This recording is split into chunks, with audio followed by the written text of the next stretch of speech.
الحمد للہ رب العالمین والعاقبۃ للمتقین والصلاۃ والسلام علی سید المرسلین۔ ناظرین کرام السلام علیکم ورحمۃ اللہ وبرکاتہ۔ ایمانی صفات کا عنوان لے کر آپ کی خدمت میں حاضر ہوں۔ آئیے ایمانی صفات کے تعلق سے وہ اعمال، وہ اخلاق جو ایمانی صفات کے منافی ہیں، ایمان میں خرابی پیدا کرنے والے، فساد پیدا کرنے والے، اخلاق میں فساد پیدا کرنے والے وہ چیزیں آپ کے سامنے بیان کر رہا ہوں۔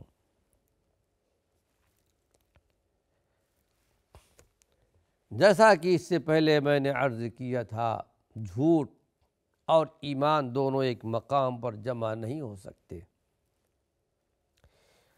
ایک مرتبہ حضرت معاذ بن جبل نے سوال کر لیا تھا، اللہ کے رسول اِنَّا لَمُؤَاخَذُونَ بِاللِّسَانِ، یعنی او کما قال، کیا اپنی زبان کی وجہ سے ہم لوگ پکڑے جائیں گے؟ کہا ہے معاذ بن جبل، زبان ہی کی وجہ سے جنہوں نے بیجا استعمال کیا ہوگا،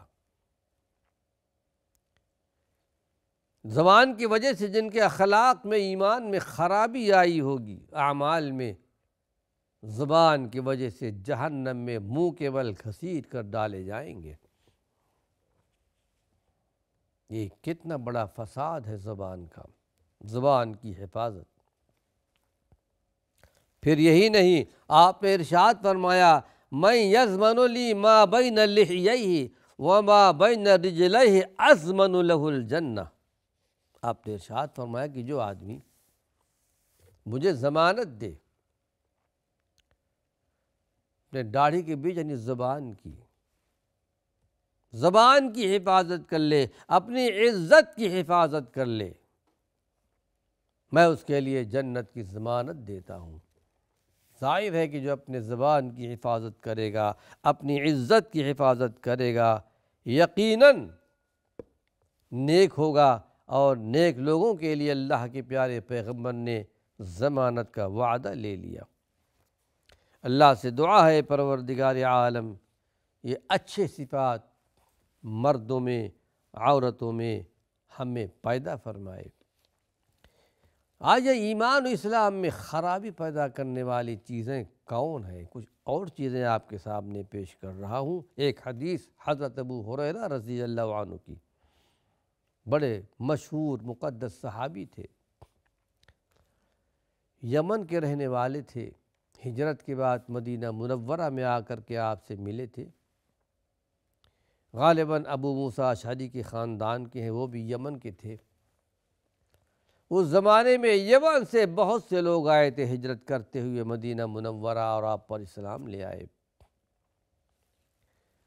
ابو ہریرہ رضی اللہ عنہ آپ کے ساتھ چمٹے رہتے تھے،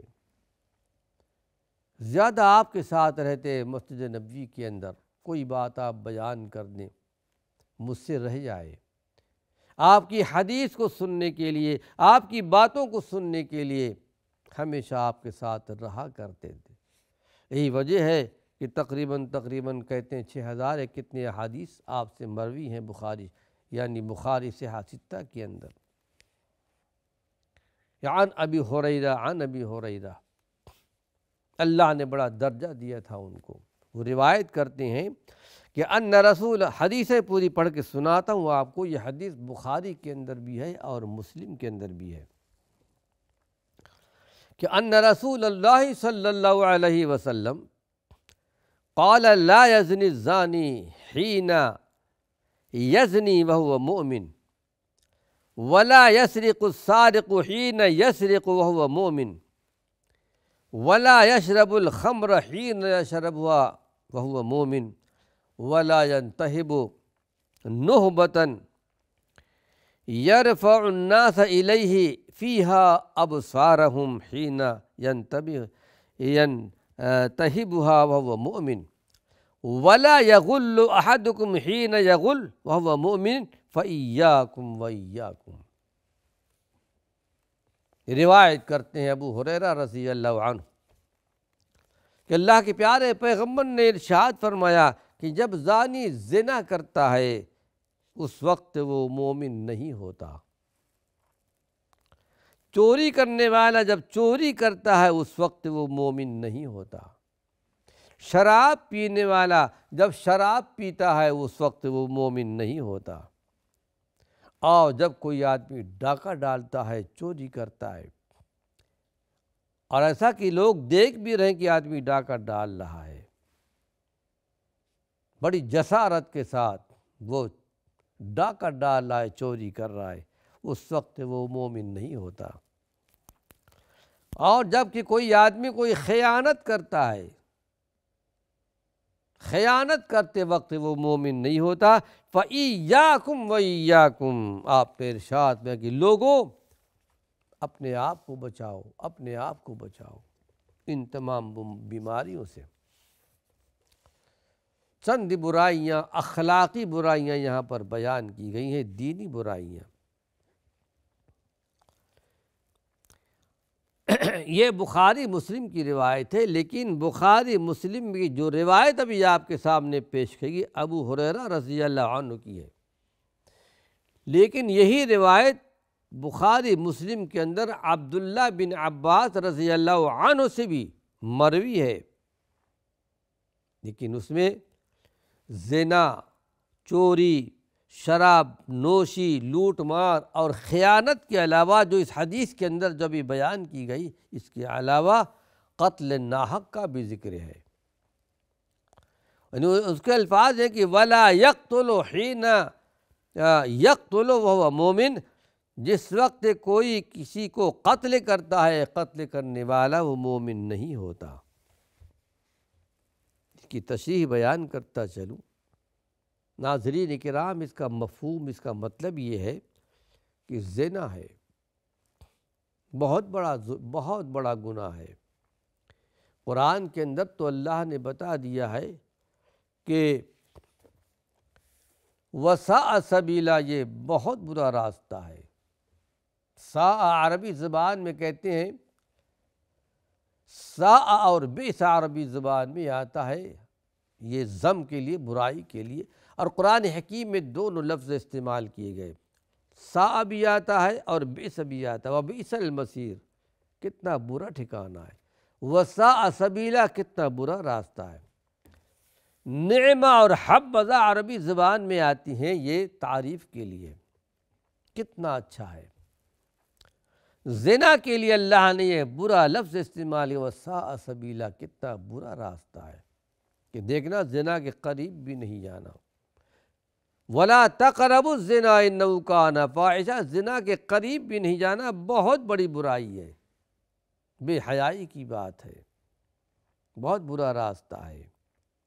قریب نہیں جانا یعنی زنا تک پہنچنے کے جتنے بھی راستے ہیں، جتنے وسائل ہیں، جتنے ذرائع ہیں، ان تمام راستوں کو چھوڑ دو۔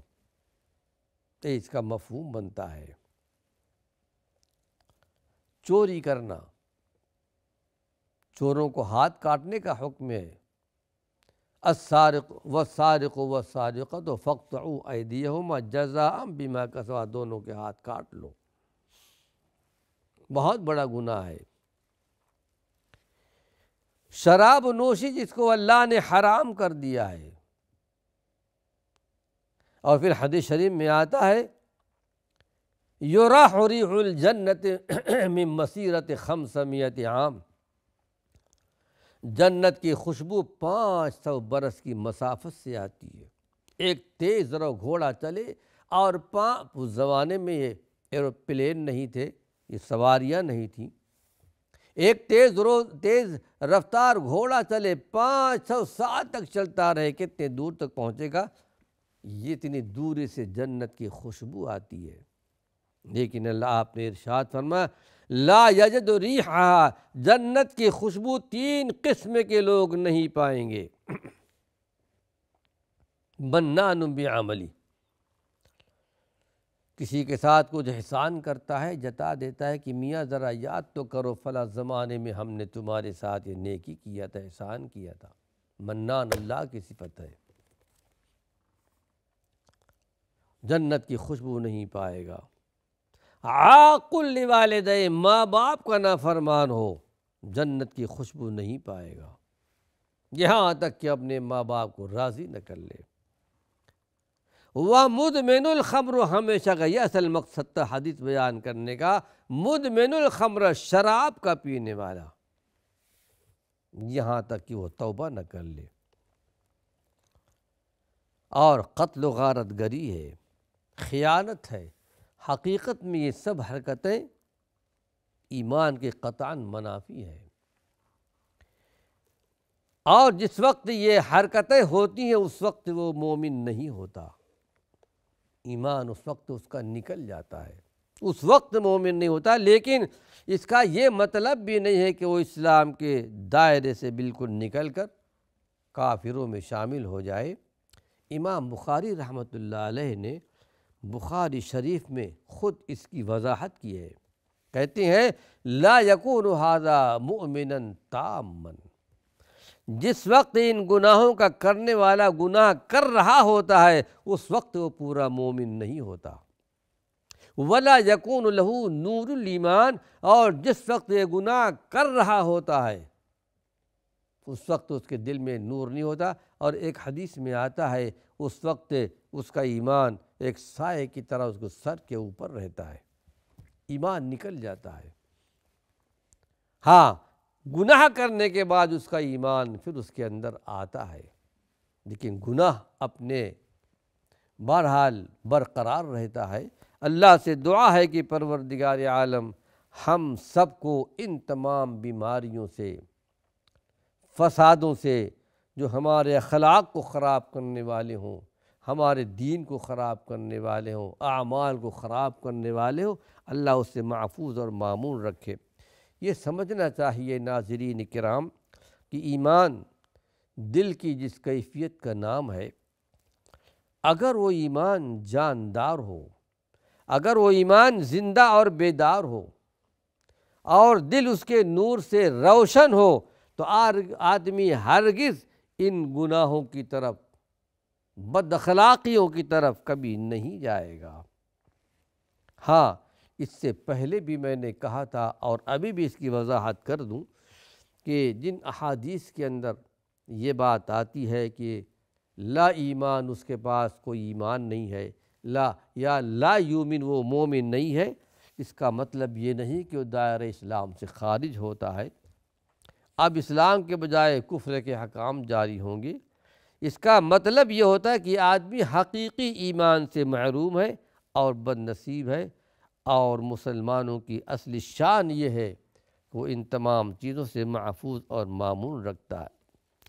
یہاں ایک چیز اور بیان کر دوں کہ اللہ کے رسول صلی اللہ علیہ وسلم نے یہ بیان فرمایا کہ ان ناپاک کاموں کو جو کرتا ہے حقیقت میں اس وقت اس کا ایمان کامل نہیں ہوتا، اس وقت وہ مومن نہیں ہوتا۔ لیکن اگر اس کے بجائے آپ یوں فرماتے کہ اس وقت اس کا ایمان کامل نہیں ہوتا، تو حقیقت میں اس بات میں وزن نہیں رہتی، تو اس لیے آپ نے کامل کا لفظ استعمال نہیں کیا، بلکہ آپ نے فرمایا وہ مومن نہیں ہے۔ جیسا کہ اس سے پہلے حدیث آئی ہے کہ لا ایمان لمن لا امانت لہ ولا دین لمن لا عہد لہ، یعنی جس میں امانت نہیں اس میں ایمان نہیں، جس میں عہد کی پابندی نہیں اس میں دین نہیں۔ اس کے بجائے اگر یہ الفاظ کہ جس میں امانت نہیں وہ مومن کامل نہیں، اور جس میں عہد کی پابندی نہیں تو وہ دیندار نہیں، تو اس میں وہ وزن پیدا نہیں ہوتا۔ اللہ سے دعا ہے کہ پروردگار عالم ہمیں اس حقیقت کو سمجھنے کی توفیق نصیب فرمائے۔ آئیے ایمان و اسلام اور دین کو اور اخلاق کو خراب کرنے والی کون سی چیزیں ہیں وہ بھی آپ کے سامنے ایک حدیث اور پیش کر دیتا ہوں کہ منافقانہ عادات کون سی ہیں۔ آدمی منافق، نفاق دو قسم کے ہیں، ایک عقیدے کا نفاق اور ایک عملی نفاق۔ عقیدے کا نفاق کیا ہے؟ آدمی اپنے عقیدے میں منافق ہوتا ہے، یا عملی زندگی میں منافق ہوتا ہے، اس کا فرق کیا ہے، وہ انشاءاللہ بیان کر رہا ہوں۔ ہو سکتا ہے کہ اس حلقے میں پورا نہ ہو، آئندہ انشاءاللہ سننے کی کوشش کریں۔ بعض منافقانہ عادات اور اعمال کیا ہیں؟ اس حدیث کے راوی عبداللہ بن عمرو رضی اللہ عنہ یعنی عمرو بن عاص رضی اللہ عنہ کے لڑکے عبداللہ، یہ بڑے ہی عابد و زاہد انسان تھے اور بڑی فضیلت ہے، بڑے فضائل ہیں ان کے۔ اللہ کے رسول صلی اللہ علیہ وسلم کو اطلاع ملی کہ یہ پوری رات نماز پڑھتے ہیں، ہمیشہ روزہ رکھتے ہیں۔ آپ نے ان کو بلایا، کہا اللہ کے رسول صلی اللہ علیہ وسلم میں طاقت رکھتا ہوں روزہ رکھنے کی۔ کہا ٹھیک ہے روزہ رکھو، مہینے میں 3 روزہ رکھو۔ کہا اس سے زیادہ طاقت ہے۔ کہا جمعرات اور پیر کو رکھ لو، اس سے زیادہ طاقت ہے، ایک دن رکھو ایک دن چھوڑ دو۔ بہت ساری باتیں آپ نے سمجھائیں، رات میں سونا بھی ہے، نماز بھی پڑھنی ہے۔ اللہ کے پیارے پیغمبر نے کہا کہ قرآن کی تلاوت کے تعلق سے کہ میں اتنا پڑھ سکتا ہوں اتنا پڑھ سکتا ہوں۔ آپ نے ارشاد میں مہینے میں 1 قرآن ختم کر لو۔ کہا اس سے زیادہ طاقت ہے، کہا 10 دن میں ختم کر لو۔ اس سے زیادہ طاقت، کہا 3 دن سے کم میں ختم نہیں کرو۔ کہا یا عبداللہ بن عمرو بن عاص، ابھی جوانی ہے، طاقت ہے، کر سکتے ہو، ایسا نہ ہو کہ بڑھاپے پہ نہ کر سکو۔ جب بڑھاپا کا دور آیا، بڑھاپے کا زمانہ آیا، تو حقیقت میں جب کمزوری آئی تو اتنا عمل نہیں کر سکتے تھے، تو بڑے افسوس کے ساتھ کہا کرتے تھے کاش کہ میں اللہ کے رسول صلی اللہ علیہ وسلم کی نصیحت کو، وصیت کو قبول کر لیتا، آج میں اتنا نہیں کر پا رہا ہوں۔ حدیثیں تو بیان نہیں کر سکا عبداللہ بن عمرو بن عاص کی، وقت ختم ہو چکا ہے۔ اللہ نے چاہا اپنے اگلے حلقے میں وہ منافقانہ اور اعمال و عادات کیا ہیں جس کے راوی عبداللہ بن عمرو بن عاص ہیں، انشاءاللہ بیان کروں گا۔ وآخر دعوانا ان الحمد للہ رب العالمین۔